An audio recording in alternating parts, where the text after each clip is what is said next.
Hey guys, it's Max. Welcome back to the channel. I appreciate you guys tuning in today. All right, I want to do a video today, and I saw something on YouTube. I thought it'd make a good topic. It was actually one of Rod's posts, and I guess he's been comparing different things and YieldMax and SCHD, and he ran a test on it, and here are the results. Total return, look at that. SCHD actually out-returned YMAX. Now that really shouldn't surprise us that much because SCHD's yield is so much lower. Typically, low yield goes with high total return. Typically, not always, but in any event, they both had pretty good total return. But I had a different way of settling this. So I just said, yeah, they both look pretty darn good. But in the comments, a bunch of people were saying that there was no comparison, that SCHD was way better than anything YieldMax has because of the stability, the dividend history, the years, and everything. And those people make good points. But then other people were saying, hang on a second. Other people were saying, how can you compare the two? It's not a very fair comparison because one of them makes 4 times the yield that the other one does. Because the yield, even though yield isn't synonymous with total return, and in fact a high yield lots of times costs you total return, even though they aren't the same thing, for various reasons, some people use high yield as a tool. So to some people, YMAX is more valuable depending on their goals. To other people, SCHD is more valuable. Anyway, I wanted to weigh in, and I thought this would be a good use for the retirement simulator. So let's build and I don't have anything pre-planned. There's no slides. We're going to do this together.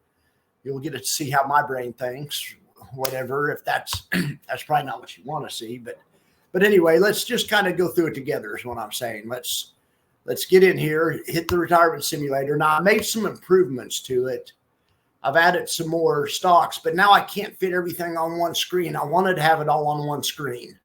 I need to call up Corey and maybe have her help me with the formatting. She could make this look so much better. But anyway, I'm so proud of the way this works. Okay, so let's do this. Let's start from this. Kind of my model-based portfolio is 60-20. So 60% SPY, 20% bonds. So that leaves 20% for alternative investments. Those could be dividend stocks. It could be stuff like SCHD, or it could be high yield stocks. It could be anything in this category.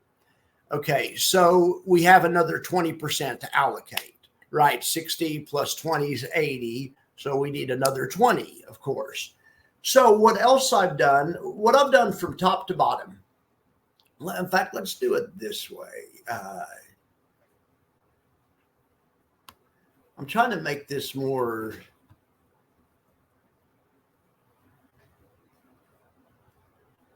Let's do it like this. Okay, I'm going to hide this column.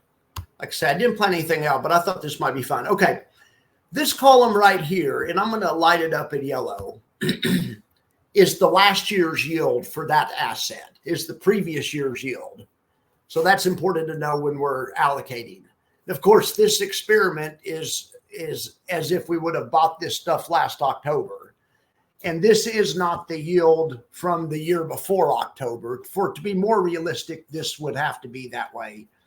But anyway, that's fine. I'm trying to show you something of this yield. So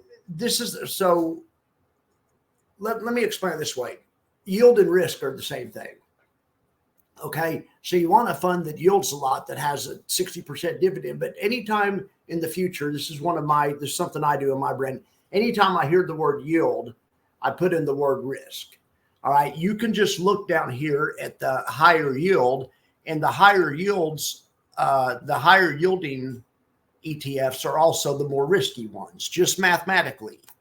It's just a fact. And not only that, the amount, this is a good way to balance how risky they are, because you can look at the return, the dividend, and as a relative, as a proxy of how risky it is. So Coney has about double the dividend of Tesla. Now, I want to show you how I computed that. All this does is take the cumulative dividend and divide it by the most recent price. So that's why that number 165. That's not the best way to figure it. But I figured all of them the same way, so they're all relative. I'm just trying to figure out which ones are riskiest. The riskiest ones go at the bottom, right? That's why I put Coney at the bottom and Tesla. I arranged them in the order of riskiness. Okay, so let's do this. To start off with, to start building our badass portfolio, let's see.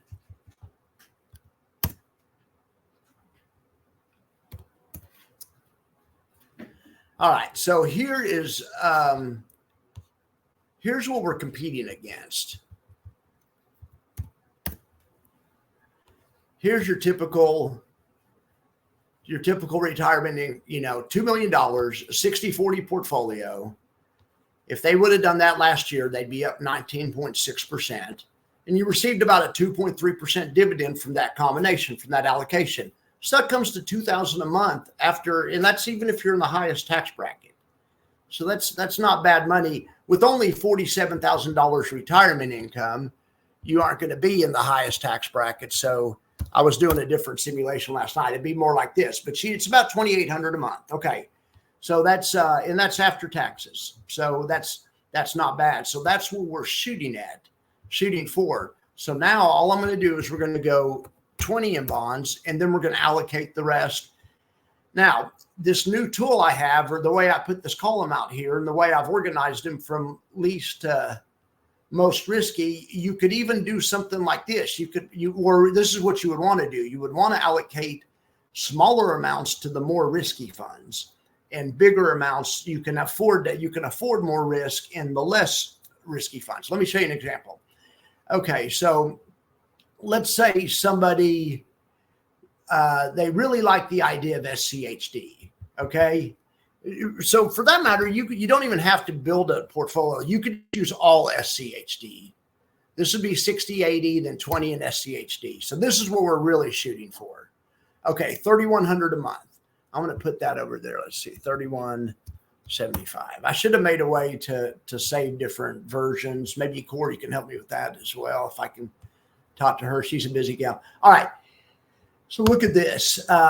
So that's what we're really shooting against. So instead of doing that, let's do something like this. These are badass, but how much income was it? It was what was that? It was $3,100 on a $2 million retirement.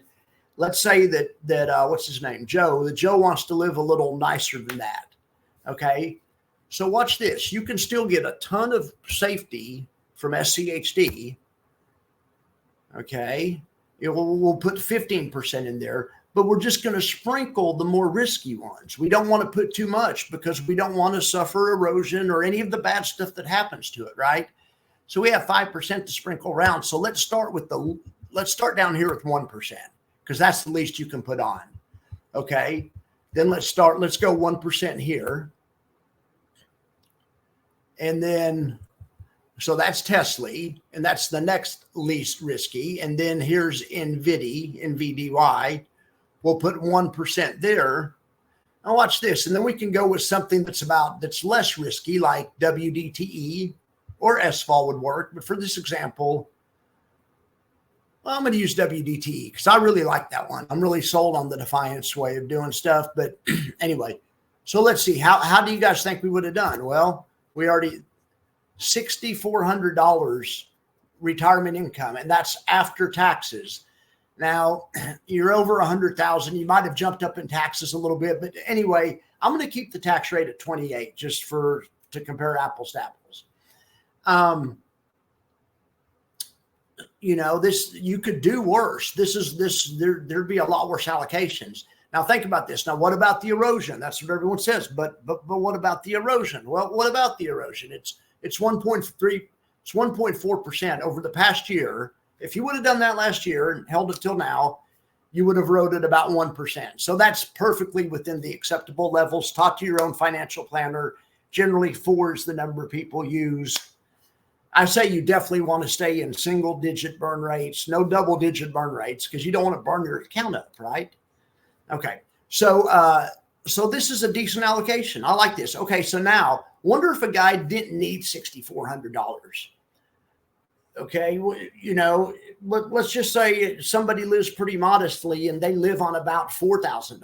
So even allowing $1,000 for emergencies, they feel pretty safe on $5,000 for the next year. Lots of times you have clients in wealth management that are trying to preserve their wealth and they're very conservative and they don't spend it. So we run into a client like this. This would not be the best allocation for him. And why is that? Because he may not have to suffer any erosion. If he just, who was Jackson? What are you doing? If he just needs to make $5,000 a month to be secure, really 4, but if five's good enough. All right, so let's see.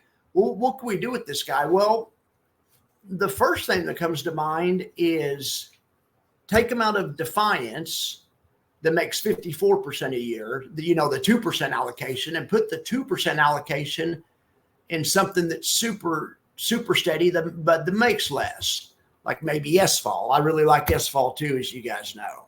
Okay, so there you have $5,900.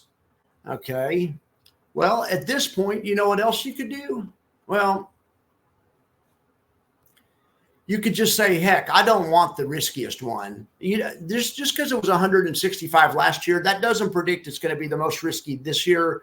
But also a person could say, let's just drop some risk.